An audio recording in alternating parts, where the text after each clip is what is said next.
Hey, who's that handsome guy? Both Cindy's husband Jim and their friend Barbara were taken aback by her question, even before they stepped through the backyard gate. Barbara followed Cindy's gaze and spotted a friend of Adam, Cindy's brother-in-law. Just so you know, I'm right here, Jim reminded his wife. What, can't I admire a good-looking guy when I see one? She retorted. Well, if you're going to check out some guy, I'd prefer if you kept it to yourself, Jim responded a bit bluntly before shifting his focus to their host. Hi, Barb. Sorry about that. Barbara and her husband, Tony, were hosting an outdoor birthday party for their daughter, who had just turned 13. Barbara saw them approaching, but hadn't greeted them yet. She chose to overlook Cindy's question. No worries, you two. Come on in, she said, still holding the gate. Where should these go? Jim asked, holding up a case of beer. There are a few coolers by the tree filled with ice, Jim. Some have soft drinks for the kids, but the others are for the beer. Just pick an empty one. Gifts go on that table over there, she directed Cindy, who was carrying a nicely wrapped box. Tony, the co-host, spotted them and came over to welcome them. Hey, welcome, you two, he said, kissing Cindy on the cheek. Jimbo, let me take that. As he reached for the case, Cindy made another attempt. Hey, Tony, who's the handsome guy sitting over there with your brother? Tony, a bit slow to catch on and unaware of the previous conversation, looked where Cindy had gestured. Oh, his name's Bob something. He works construction with Adam. Why, do you know him? No, but I wouldn't mind, she replied. I mean, what a hunk. Tony glanced at Jim, surprised. Not fully understanding the situation, he tried to lighten the mood. Watch out, Jim. Sounds like she's on the prowl, he joked. Jim was just as surprised. It seemed like his wife was trying to make him jealous for some reason, but he didn't want to ruin the party, so he chuckled it off and forced a smile. Yeah, sounds like she's ready to trade me in for a younger guy. That'll be the day, Barbara quipped, giving Jim's arm a playful slap. Well, come on in, you guys, Tony said. Barb, why don't you show Cindy where to put the gifts? When Barbara saw the expression on her husband's face, she understood exactly what he was implying. He hoped she would inquire about Cindy's behavior. En route to the gifts table, she lowered her voice to ensure no one else could overhear. Okay, Cin, what's happening? Did you and Jim have an argument or something? What do you mean? Don't give me that. We've all been friends for a long time, and I've never heard you speak like that in front of Jim. Something's up. I'm just giving him a taste of his own medicine. He's out all day, flirting with every pretty girl he sees. You know Linda Kingston? Yeah. She saw Jim in a restaurant a few days ago. He obviously didn't notice her. She told me the waitress came over and kissed him. They talked and laughed through lunch, flirting the whole time. Cindy, Jim's a friendly, outgoing guy. That's just his personality. Having a girl kiss you is more than being friendly, Barb. It's crossing a line, and you know it. Tony kissed you on the cheek a minute ago. That's different. We've been friends for years. This is some waitress he flirts with when he goes there.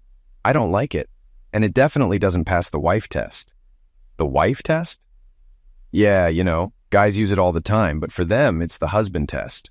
A wife shouldn't do anything in public or private that she wouldn't do in front of her husband. Well, what's good for the goose, as they say. So, you chose my daughter's birthday party to give Jim a hard time? Don't worry, I won't do anything drastic. I wasn't even thinking about it until I saw Adam's friend over there. He's perfect. I just want to teach Jim a lesson. Well, do me a favor and don't start any fights, okay? I won't. Besides, look at that guy. He's built like a tank.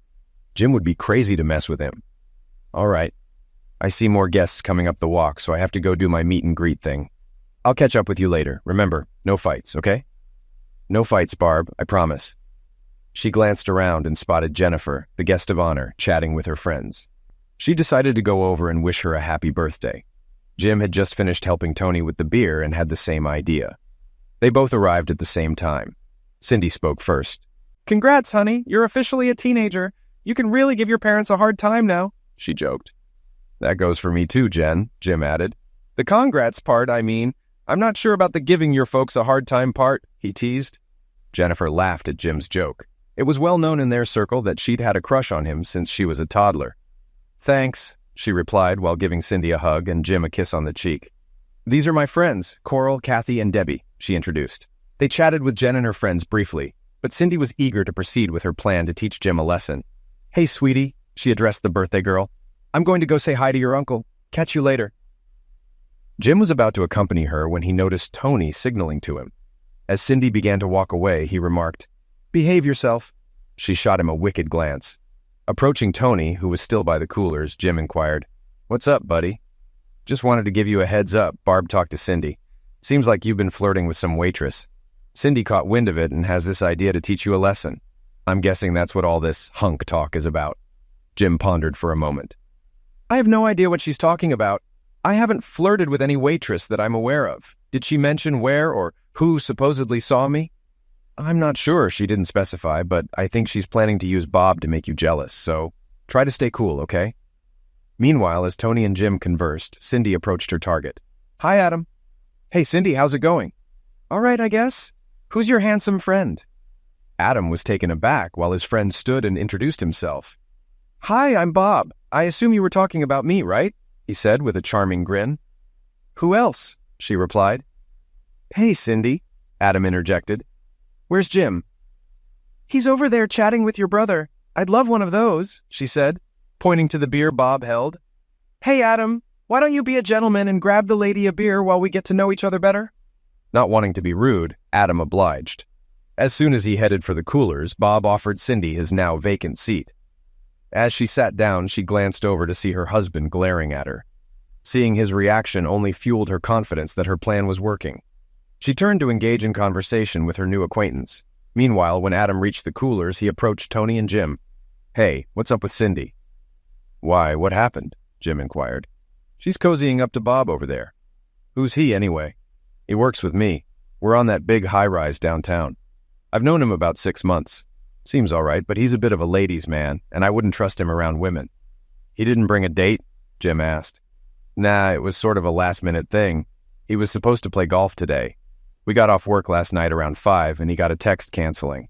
Started complaining about having nothing to do today, so I invited him to the party." At least Jim now understood what his wife was up to, though he wasn't sure how to handle it. He knew Cindy well. Once she got an idea in her head, she wouldn't let it go until she made her point. Ignoring her might push her further, but confronting her might provoke Bob. He aimed to avoid that scenario at all costs. "Adam, do me a favor, will you? Just keep an eye on things. Let me know if it starts to get out of hand." Adam acknowledged Jim's instructions and grabbed a cold beer from the cooler before returning to where Bob and Cindy were engaged in conversation. Handing Cindy her beer and pulling up another chair, Adam felt it was time to interject, hoping Bob would catch the hint. He mentioned having seen the pictures Jim took of the lumberyard fire and praised his talent, wondering if Jim planned to enter the press photographers contest again that year. Though slightly annoyed by the interruption, Cindy politely replied that she assumed Jim would participate. She then informed Bob that her husband worked as a photographer for The Tribute and had won several awards at a state contest for press photographers the previous year. Bob responded with a hint of disdain, acknowledging Jim's presence across the room. Cindy confirmed it was indeed Jim, a response delivered with a dismissive tone that didn't go unnoticed by Bob or Adam. Bob shifted the conversation, expressing his enjoyment of working with his hands and constructing enduring structures. He then directed a question to Adam, asking for validation, to which Adam could only respond with agreement. Assuming Bob had effectively shut down the conversation about her husband, Cindy immediately resumed chatting with Bob, essentially excluding Adam from the discussion. He felt foolish. He'd heard Bob use that same line about working with his hands on women in bars before. It always seemed to impress them, and here Adam had unwittingly given Bob an opportunity. Feeling he was doing more damage than good, Adam excused himself to wish his niece happy birthday for what felt like the 20th time. Jim circulated, mingling with the others while closely observing Cindy and her companion. Although none of the men mentioned his wife's interaction with another man, the women began to gossip. Jim overheard Jenny discussing the situation with her friends, mentioning that the man Cindy was with worked as a newspaper photographer. She added that her dad commented on how photographers often find themselves in various challenging situations due to their job. Jenny expressed surprise that Jim hadn't intervened physically. Jim chuckled to himself. It wasn't really Bob's fault, after all. It was his wife's. And as frustrated as he sometimes felt, he'd never resort to violence against her or any other woman. Glancing over, he noticed an empty beer bottle next to Cindy's chair, and another in her hand already. She tended to drink more when she was nervous. This wasn't good. Bob had 3 empty bottles beside his chair. Just then, Tony mentioned that everyone seemed to be getting hungry as he stood by the grill. Jim, preoccupied with Cindy, hadn't even noticed the enticing aroma of grilling meat. Tony then announced the food options available, including burgers, brats, and chicken patties, along with various sides on the nearby table for everyone to help themselves. Jim thought it might be a good opportunity to separate Bob from his wife. Perhaps they could find a quiet corner to eat, and he could learn more about this person he was supposedly flirting with. As he turned toward them, he saw the potential lovebirds setting their beers down beside their chairs and standing up. Apparently, Bob had decided that Cindy was his for the day and possessively took her by the elbow. "Not happening," Jim muttered to himself. He quickly walked over. "Excuse me, could you remove your hand from my wife?" Bob immediately released Cindy's arm and raised both hands in a conciliatory gesture. "Sorry," he half chuckled. "We were just heading to get some food." "Yeah, well, I can handle it from here, thanks," Jim retorted angrily. He grasped Cindy's other elbow and led her over to the food table. "What's gotten into you?" Cindy questioned. "That was incredibly rude." Ignoring his wife's remark, Jim guided her in front of him as they joined the food line. "Grab some food," he stated flatly. "You and I are going to have a talk over by the shed while we eat." Observing the confrontation between Jim and Bob, Adam seized the chance to speak to his colleague, now alone for the first time in a while. "What are you doing?" he asked, irritated. "She's married to one of my brother's closest friends. Leave her alone." "Hey, man, you should be telling her to leave me alone. She's the one hitting on me. I'm just being polite." "Polite, my foot. Seriously, Bob, cut it out. Look, if you think you stand a chance with her, forget it. She's using you to get back at Jim over some waitress. Stay out of it. Listen, married or not, I've never turned down a beautiful woman like that in my life. I know women, and I think you're mistaken about her using me. She's genuinely interested, I can tell. I think you should leave. This is my niece's birthday party, and I don't want any trouble." All right, I'll back off. If she approaches me again, I'll send her right back to her husband, all right? If you don't, you're out of here, Bob. I mean it." "Scout's honor," he responded, holding up the Boy Scout salute. "Now, can I go get something to eat?" "Yeah, go ahead." Cindy wasn't particularly bothered by Jim stepping in between her and Bob.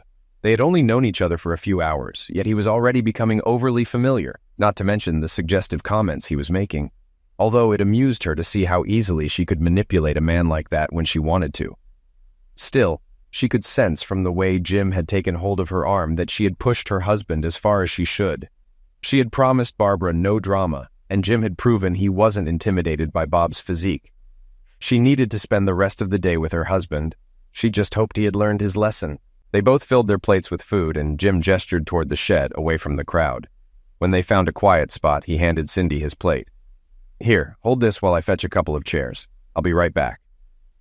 Despite his anger, Jim remained a gentleman, holding the back of her chair as Cindy sat down. He pulled his own chair alongside so they could talk privately. After a few bites, Jim couldn't contain himself any longer, as he was always direct. He questioned Cindy about the talk regarding him flirting with a waitress, expressing his dislike for such games. Cindy responded by saying she wasn't certain about the exact details, but that it supposedly occurred sometime last week. Jim remarked sarcastically about the vagueness of the information. Cindy then suggested that Jim might have a better understanding of the situation than she did, questioning if he flirts with every waitress. Surprised, Jim interjected, asking if he was told he kissed them. Cindy confirmed this, leading Jim to assert that there were only two possibilities. Either it was a mix-up or someone was feeding her lies, as he had only kissed Cindy since they started dating. Cindy gazed into his eyes.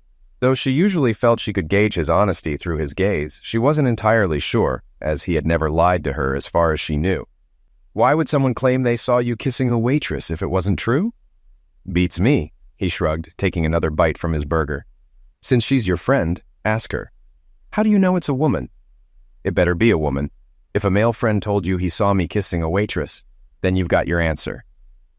Initially, Cindy entertained the thought that he might have seen her friend in the restaurant and kissed the waitress anyway, disregarding the potential consequences. But she wasn't sure what he meant by his last statement. "What do you mean? If it's a man, I've answered my own question." "Simple. If it is a man, he's into you and trying to stir up trouble between us. He's probably hoping to cozy up to you by playing the supportive friend." "That's absurd." "Is it? Think about it. Was it a man?" "No." "All right, then we're back to square one. You'll have to ask your friend why she's misleading you." An uneasy silence followed as they both finished their lunches. When they were done, Jim had a few parting words. "This is Jenny's birthday party, and I won't let it be spoiled by a fight with your friend. So if you keep cozying up to him like you have been, I'll just leave you here and you can find your own way home. Or you can spend the night with Mr. Muscles, but then you won't have a home to come back to. Understand?" She was taken aback by his intensity. "Jim, calm down. I'm not going home with Bob. I wasn't even considering it. I was just trying to show you what it feels like to have your spouse flirting with someone else, that's all." "Well, now you've shown me, so let's end it here." He stood, took his wife's paper plate and empty beer bottle, and walked over to dispose of them. As he turned back, he was relieved to see his wife right by his side. Bob, however, was displeased. He had been sneaking glances at the two of them talking while he sat alone, eating his chicken patty. He had no doubt Cindy was genuinely interested. She was eager for action. However, he also acknowledged the need for discretion.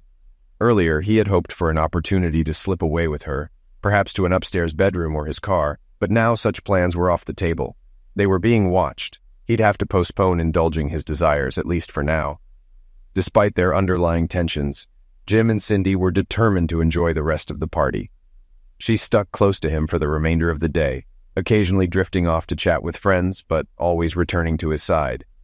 The only other interaction Cindy had with Bob was during the group rendition of Happy Birthday, when everyone gathered around Jenny's cake. Bob took advantage of the moment to sidle up beside her and discreetly touch her backside while everyone sang. Initially, she assumed it was Jim, but when she glanced over, she saw Bob wearing a smug grin on his face. She was stunned by his audacity.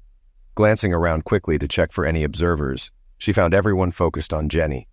Normally, she would have reacted by slapping him, but she knew it would only stir up trouble, something she desperately wanted to avoid.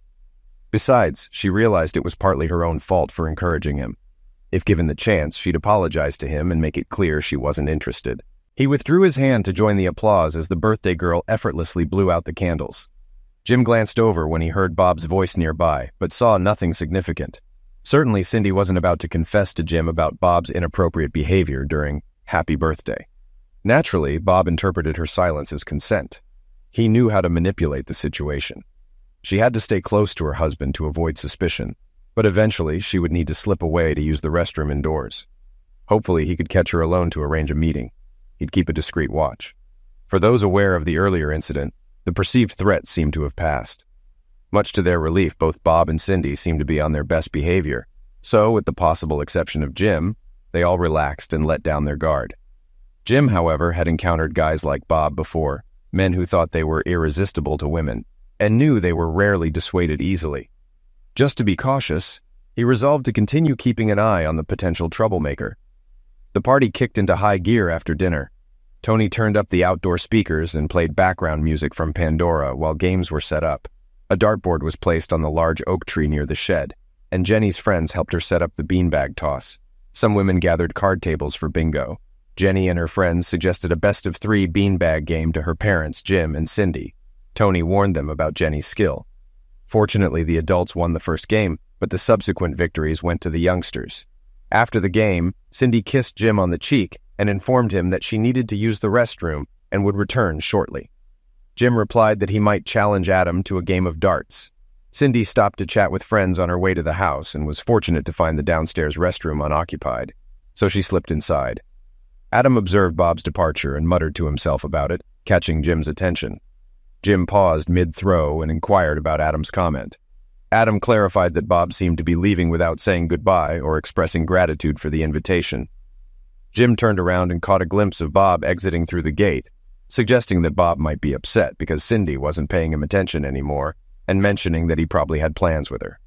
Adam agreed, noting that Bob was skilled at charming women, recounting instances where he had seen Bob leave a bar with attractive women. Jim turned back to the dartboard, taking careful aim, when a thought struck him.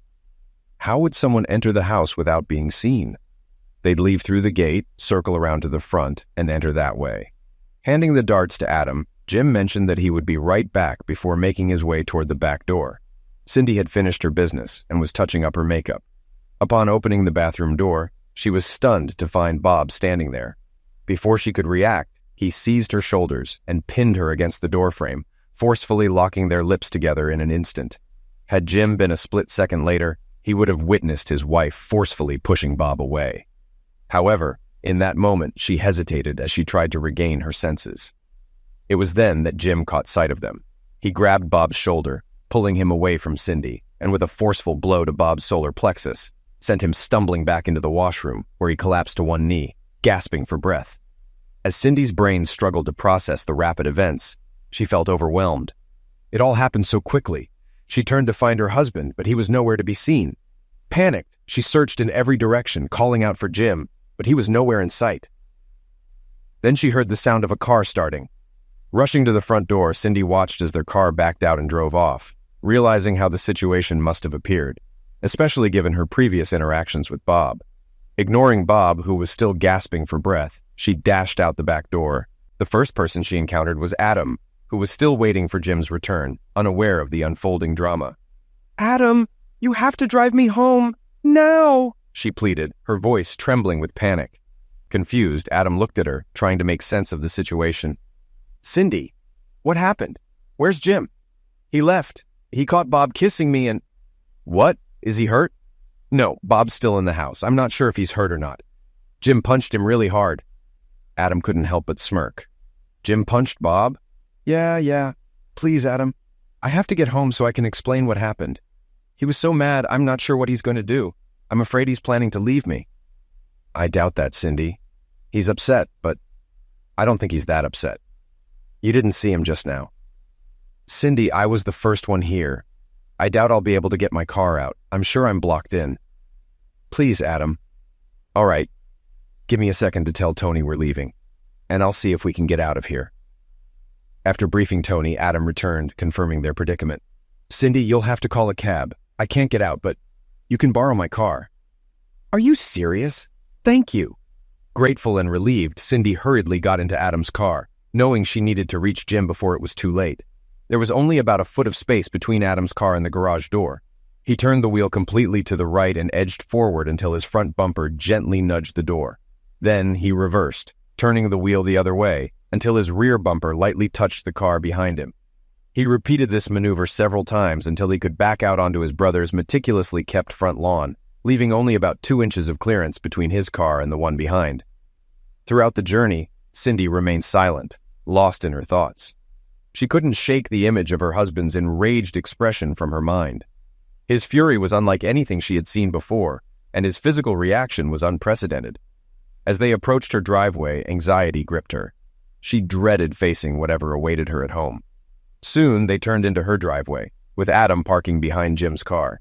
Adam offered to accompany her inside, but she hesitated briefly before declining, expressing gratitude but insisting that she would handle the situation herself, since she felt responsible for it. Upon exiting the car, she signaled to Adam that she would manage and climbed the porch stairs, each step filled with apprehension. Entering the house, she prepared herself for what she might encounter. Jim was nowhere to be seen, and she worried he might be upstairs packing. Just as she began ascending the stairs to confront him, she heard the coffee grinder. A glimmer of hope flickered within her as she thought, "He's making coffee?" Jim, observing her silently from the kitchen doorway, broke the silence by asking if her lover had brought her home.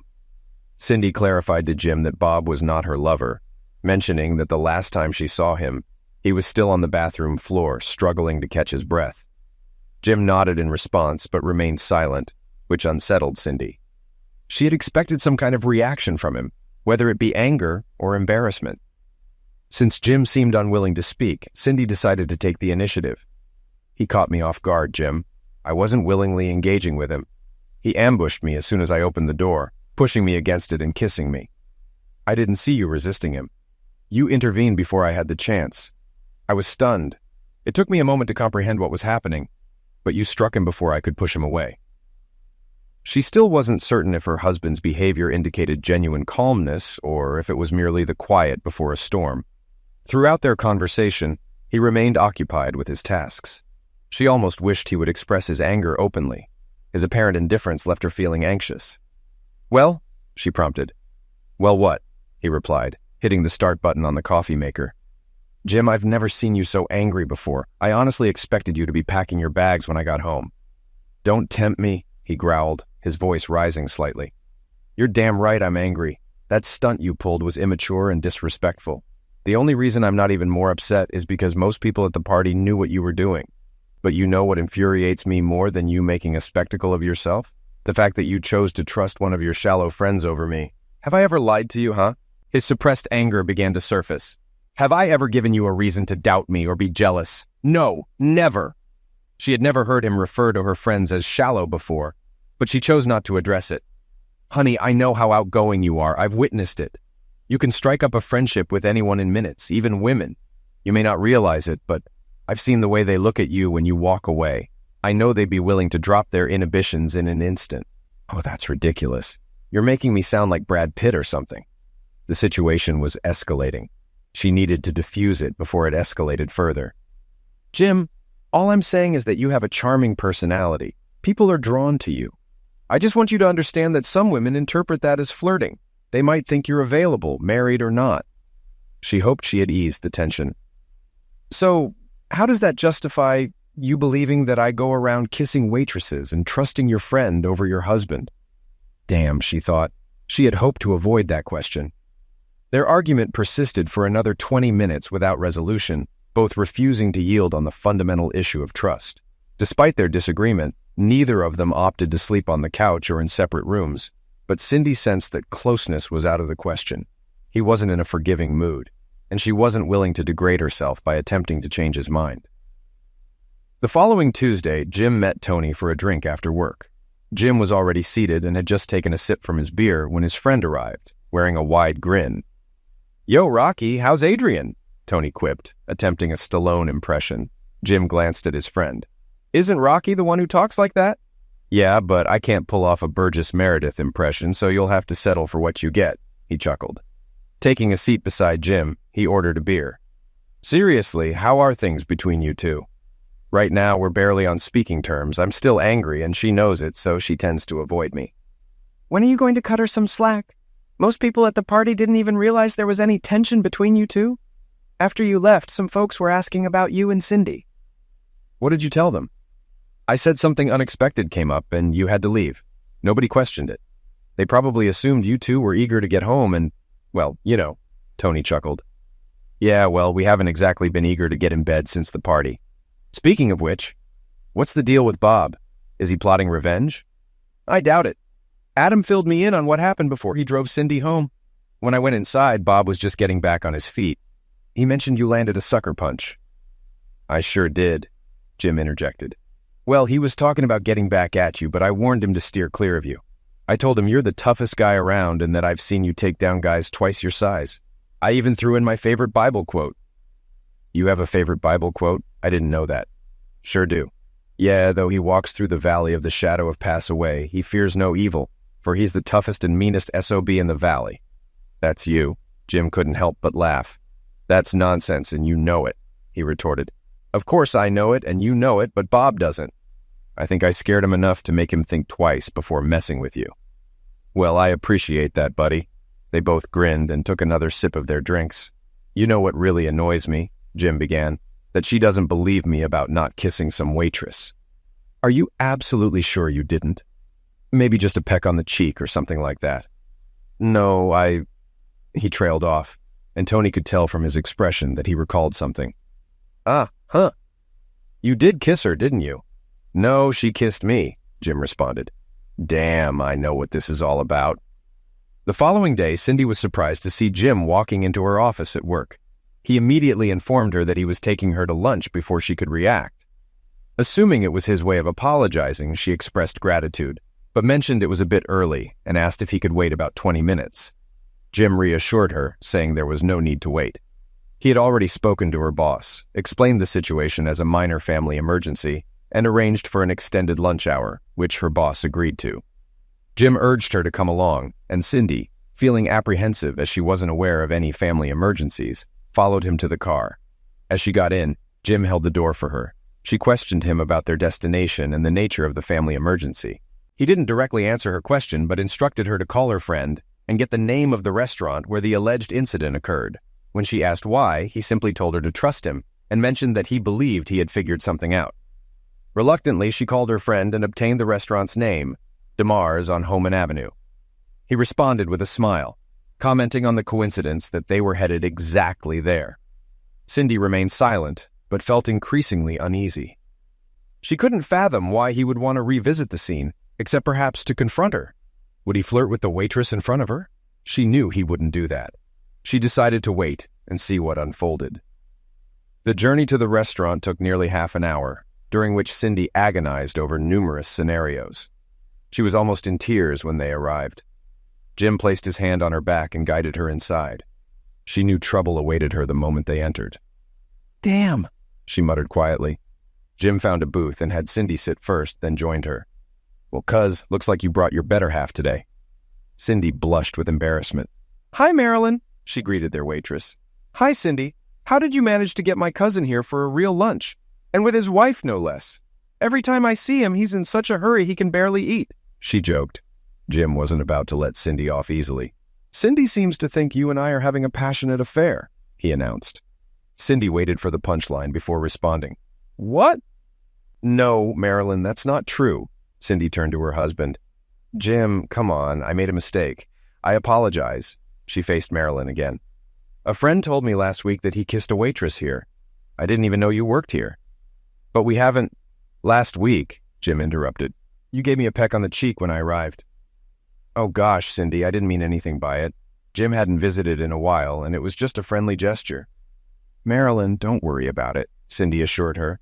I understand now. My friend misled me into thinking Jim had a thing with a waitress here. I'll be giving her a piece of my mind later. I'd like to hear that, Jim challenged. Cindy looked at him and accepted the challenge. All right, she said, retrieving her phone from her purse. Both Jim and Marilyn listened in on Cindy's side of the conversation. Hi, Linda. Not too good. You know that waitress who you said was kissing Jim? You know who that was? Jim's cousin? Yeah, his cousin. No, I didn't appreciate you telling me. You made it sound like he was having an affair or something. I don't care what you thought. I don't care if you think you see him screwing somebody in the middle of the floor. From now on, keep your gossip to yourself. Yeah, you too. She almost hurt her finger disconnecting. Jim had a hunch it was Linda stirring up trouble. She frequently made derogatory remarks about her own husband. Cindy was worked up after the call. I truly apologize. To both of you. Jim was right. I should have known better. You have a few more apologies to make when you get home tonight, Jim reminded her. You're going to apologize to Tony, Barbara, and Jenny. What about Bob? You can tell Bob to take a hike. You don't pursue a married woman, no matter how much of a flirt she is. Marilyn was still standing nearby. Who's Bob? She asked. Her boyfriend, Jim joked. Boyfriend? She questioned. Don't listen to him, Marilyn. I made a mistake and he's not done rubbing my nose in it yet. It sounds like you two had quite a weekend, Marilyn observed. Let's just say I'm pretty sure Cindy learned a lesson about trust, Jim replied. Cindy was more than a little embarrassed. Her face flushed as she opened the menu. So, Marilyn, what do you recommend? Later, after dinner, Cindy spent almost an hour on the phone, apologizing to their friends, including Jenny. That night, they both lay undressed in bed. Are you still mad? It depends. On what? On whether you still think I would cheat on you. I never really believed you'd cheat on me. I was worried you might give some woman the wrong impression. I just didn't want you leading her on. He considered her words and remembered how angry he felt watching her flirt with Bob. He'd never admit it, but he did understand her perspective a bit better now. Just as he was about to tell her he forgave her, he felt her hand slide down his body and start tickling his balls. Come on, honey. You can't stay mad at me, she cooed. He decided he might not tell her he forgave her just yet. Her fingers gently wrapped around his manhood and slowly started stroking it up and down. Within seconds, he felt himself getting hard. Jim closed his eyes and let out a small sigh as her long red hair teased his skin. The loving touch of her lips sent shivers down his spine as she kissed the head of his fully engorged friend. Oh, God, he groaned. She already knew she was forgiven, but Cindy wanted to take it to the limit. She swung one leg over his torso and guided him inside her. She closed her eyes as she leaned forward, resting her hands on his tight abs as she moved back and forth, driving him deeper and deeper. Oh, babe, I'm not going to last long, he groaned. Me either, she replied. Moments later, she threw her head back as her body stiffened. That was Jim's cue, and it was right on time as they both surrendered to an intense pleasure. A month later, Cindy and Barbara were having lunch together. You and Jim seem to be getting along. Does he still flirt with waitresses? Not as much, Cindy replied. He's still his friendly self, and I wouldn't have it any other way. I love that about him, but he does seem to pull back now and then. That's all you really wanted, isn't it? Exactly. Barbara had to ask her next question, even though she thought she knew the answer. So, have you heard from Bob lately? No, and I'm a little insulted, to tell you the truth. One punch and he just disappears, the wimp. They both laughed at that.